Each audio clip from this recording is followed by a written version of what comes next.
বন্ধুরা, আজকের একটা বিরক্তকর খবর।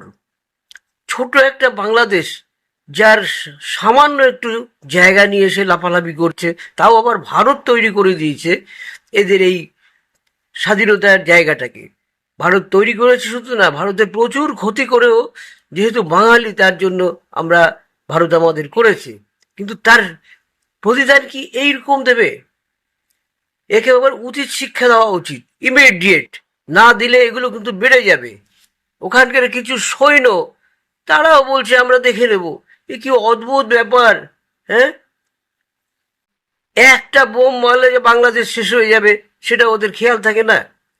ছেলেরা লেখাপড়া শিখেও, কিছু কিছু আছে লেখাপড়া শিখেও বদমাশি করছে। ইউনুস একটা, সেটা কি করছে? সেটাও তো একই জিনিস করছে। শিক্ষিত, চরম শিক্ষিত একটি লোক, সেও এই ধরনের কাজ করছে। ইমিডিয়েট এদের শিক্ষা দেওয়া দরকার, ইমিডিয়েট। ইউনূস ক্ষমতায় আসার পর থেকেই ক্রমাগত ভারতের সঙ্গে দূরত্ব বাড়াচ্ছে বাংলাদেশ। পাকিস্তানের বিরুদ্ধে ভারত পদক্ষেপ নিলেও কেন এখনো বাংলাদেশকে ছাড় দেওয়া হচ্ছে, সেই প্রশ্ন কিন্তু দেশের মানুষের মধ্যে ওঠা শুরু হয়েছে। বাংলাদেশকে একটু ঠোকা দিলেই তো তারা আর মাথা উঁচু করে দাঁড়াতে পারবে না। তাহলে ভারতের একটু বাংলাদেশকেও শিক্ষা দেওয়া উচিত বলে দেশের মানুষের পক্ষ থেকে এই দাবি উঠছে। কিন্তু এবার সেই বাংলাদেশ যে ঘটনা ঘটেছে, যেভাবে যেচে তারা অশান্তি শুরু করলো, তাতে আর কি ভারত সহ্য করবে? এবার কি নেওয়া হবে কড়া পদক্ষেপ? তা নিয়ে চর্চা শুরু হয়েছে বিভিন্ন মহলে।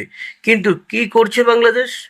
জানা গিয়েছে, ভুলবশত না, জানা গিয়েছে আমাদের জওয়ান আমাদের ভারতের মধ্যেই ছিল, হঠাৎ কিছু উচ্ছৃঙ্খল পাবলিক তাকে টেনে নিয়ে তাদের মধ্যে ঢুকে গেছে এবং সেখানে কলা গাছে বেঁধে তাকে ভীষণভাবে মারধর করেছে।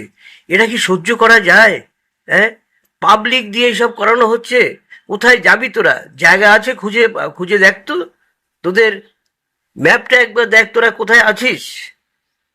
লেখাপড়া তো শিখিসনি, কি পড়াশোনা করছিস? হ্যাঁ, একবার দুটো যদি বোম মেরে দেয়, তোদের আর জায়গা কোথায়? খাওয়ারও জায়গা থাকবে না, বসারও জায়গা থাকবে না। ওপারে বাংলাদেশের কিছু মানুষ তাকে গাছে বেঁধে ব্যাপক মারধর করেন। ইতিমধ্যে সেই ভিডিও ভাইরাল হয়েছে, আর সেই বিষয় নিয়েই নানা প্রশ্ন তৈরি হয়েছে ভারতের মধ্যে থেকে। একজন বিএসএফকে এইভাবে আমাদের অংশ থেকে টেনে হিঁচড়ে নিয়ে তাকে বেঁধে মারধর করা এবং অপমানিত করা, এ তো ওকে করা শুধু নয়, শুধু ভারতকে করা। কেন তাকে গাছে বেঁধে মারধর এবং হুমকি? কিসের জন্য? কিসের হুমকি? কেন হুমকি? এটা কি বাংলাদেশের সভ্যতার পরিচয়? এদের এই ব্যাপারে নারায়ণপুর ইউনিয়ন পরিষদের চেয়ারম্যান নাজির আহমেদ বলেন, এদিন সকালে জহরপুর পিলার 19-এর সাব পিলার 5-এর সামনে বাংলাদেশের থেকে অভিযোগ করা হচ্ছে তাদের ওখানে নাকি অনুপ্রবেশ করছে। কে অনুপ্রবেশ করবে? তোদের ওখানে খাওয়ার জোটে না, যেখানে ভিখারির বাচ্চা, তোদের কাছে আবার অনুপ্রবেশ করতে যাবে কারা? আর এই অভিযোগ আমাদের বিএসএফ থেকে জানানো হয়েছে পুরো ভিত্তিহীন। আর এই ঘটনার পরেই সব থেকে বড় যে প্রশ্ন মাথাচাড়া দিচ্ছে, তা হলো এরপর কি ভারত বাংলাদেশের বিরুদ্ধে পদক্ষেপ নেওয়া শুরু করবে? আর কত ছাড় দেওয়া হবে বাংলাদেশকে? বিশেষজ্ঞরা বলছেন, পাকিস্তানের বিরুদ্ধে যে অপারেশন সিঁদুর চালানো হয়েছিল, তার 1 ভাগ যদি বাংলাদেশের বিরুদ্ধে চালানো হয়, তাহলে গোটা বাংলাদেশকে আর খুঁজে পাওয়া যাবে না। এক বিএসএফ জওয়ানকে যেভাবে তারা গাছের সঙ্গে বেঁধে মারধর করলেন, এটা চরম ঔদ্ধত্যের পরিচয়। এরপরেও আর ভারতের সহানুভূতি দেখানোর প্রয়োজন নেই। সময় থাকতে থাকতেই এবার বাংলাদেশকে শিক্ষা দেওয়ার জন্য ন্যূনতম একটা পদক্ষেপ নেওয়া উচিত, কারণ তা না হলে এরা যেভাবে ভারত বিদ্বেষী হয়ে উঠেছে এবং ভারতের সীমান্ত রক্ষা করার বিএসএফ জওয়ানদের গায়ে হাত তুলছে, তাতে একটা গোটা দেশবাসীর অপমান বলেই মনে করা হচ্ছে। মোদি সাহেবকে একটা অনুরোধ করব, আমাদের সহ্যের সীমা থাকা উচিত। কেননা একবার ভেবে দেখুন কৃষ্ণর কথা, একবার ভেবে দেখুন রামের কথা, একবার ভেবে দেখুন বিষ্ণুর কথা, একবার ভেবে দেখুন কালীমা আমাদের মা কালী মা, তার কথা একবার ভেবে দেখুন, দুর্গা মায়ের কথা। এরা প্রত্যেকেই কিন্তু প্রয়োজনে অ্যাকশন নিয়েছে। আপনি কেন এত প্যান প্যান করছেন, এত কেন ডিগি ডিগি ডিগি ডিগির করছেন? বিড়ালকে প্রথম রাতেই মারতে হবে, না মারলে কিন্তু এরা বেড়ে যাবে এবং এই বাড়ার অবস্থাটাকে ধাবাতে কিন্তু সময় লাগবে। সুতরাং এখন আর সময় দেওয়া উচিত না। বাংলাদেশকে একটা শিক্ষা দেওয়া উচিত। আমাদের পুরো ভারতকে অপমান করলো। একটা ছোট্ট জায়গা, যেখানে একটা কৌটার মতো জায়গা, একটা কৌটার মধ্যে যদি মানুষ থাকে, ঠিক অতটুকু জায়গা, চারপাশ থেকে ভারত ঘেরা, তবু এদের কোনো শিক্ষা নেই। না আছে জিওগ্রাফিক্যাল কোনো নলেজ, না আছে ওদের সৈন্যদের। ওরা শুধু বলছে আমাদের 17 কোটি মানুষ রয়েছে আমাদের পিছনে। তোরা 17 কোটিকে এক বোম মারলে সব তো পালিয়ে যাবে রে। তোরা পড়ে থাকবি, তোদের মেরে তুলোধনে করা হবে। হারামজাদার দল, শুয়োর। এখনো শিক্ষা নেই, এখনো সামলে যায়, নাইলে তোদের অবস্থা কিন্তু পাকিস্তানের থেকেও খারাপ হবে।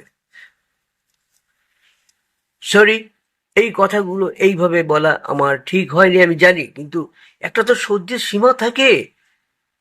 একটু একটু ছোট্ট ছোট্ট একটি জায়গা, তাদের এত যদি আস্ফালন থাকে, তাহলে এখানে যেটা একটা বিশাল দেশ, যে দেশকে এখন অনেকে সমীহ করছে, অনেকে ভালোবাসছে, আর কিছু দেশ আছে, সে দেশগুলো হচ্ছে আর একটা বেইমান দেশ।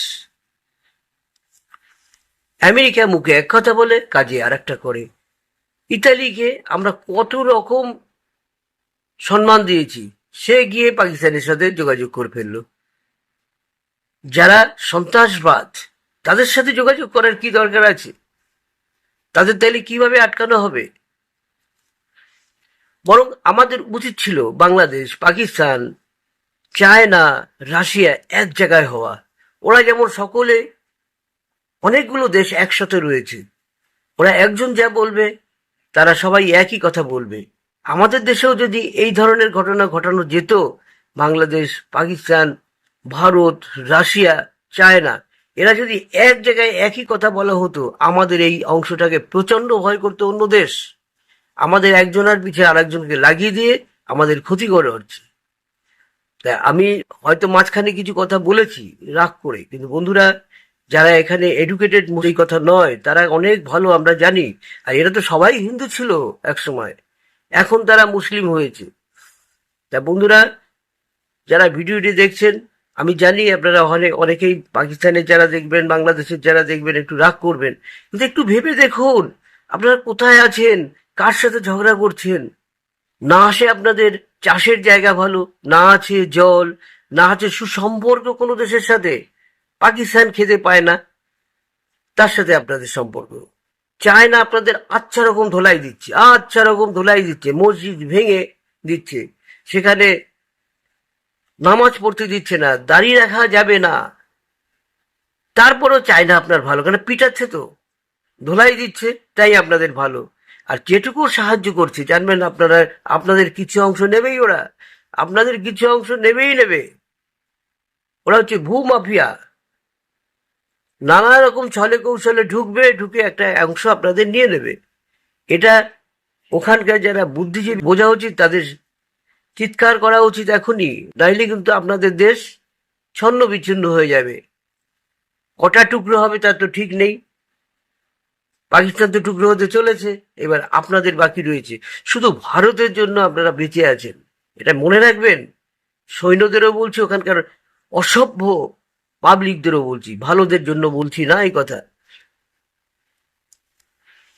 বন্ধুরা, আপনাদের কি প্রতিক্রিয়া অবশ্যই জানাবেন, অবশ্যই আপনারা জানাবেন প্রতিক্রিয়া, ভালো মন্দ যা হোক আপনারা বলবেন।